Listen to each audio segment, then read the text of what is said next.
کسی نہ کسی طرح گفتگو کی آڈیو لیک ہو جاتی ہے۔ 90s کے دور سے لے کر آج تک جتنے بھی سوشل میڈیا کے ایپس آئے ہیں یا پی ٹی سی ایل سے کالیں کی گئی ہیں، ان کا ریکارڈ آج تک موجود ہے، اور ریکارڈ جمع کرنے والے تو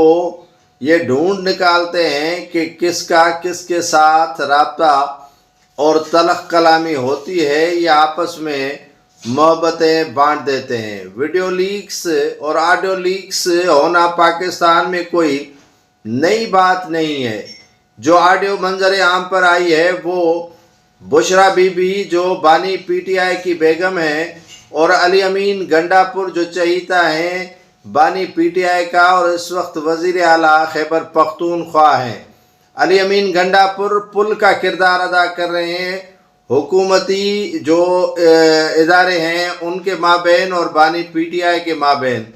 اب علی امین گنڈا پور اور بانی پی ٹی آئی کے بیگم کے درمیان گفتگو ہوتی ہے کہ آپ جو کارکنان گرفتار ہوئے ہیں ان کی رہائی کا بندوبست کروائیں، تو انہوں نے کہا کہ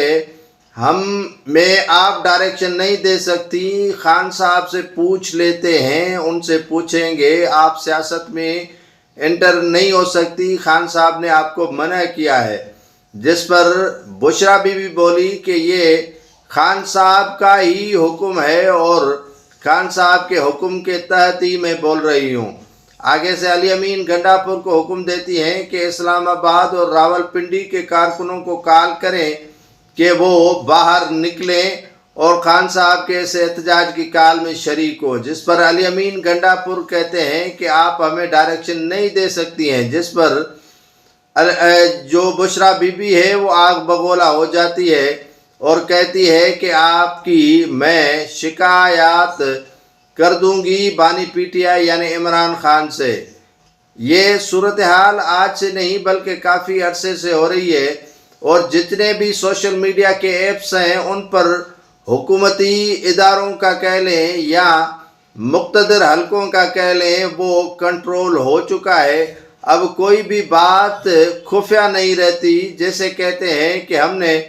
خفیہ بات کر لی۔ سب سے زیادہ جو محفوظ ایپ تھا وہ واٹس ایپ کا تھا، لیکن اب وہ بھی خفیہ نہیں رہا۔ یقیناً بشرا بی بی اور جو علی امین گنڈا پور کے درمیان گفتگو ہوئی ہوگی وہ واٹس ایپ کے ذریعے ہی کی گئی ہوگی جو لیک ہو چکی ہے۔ آپ اندازہ لگائیں کہ کتنے جو ہیں وہ تگڑے ہیں ہمارے ادارے، اور کس طرح ان آڈیوز کو لے کر منظر عام پر آ رہے ہیں۔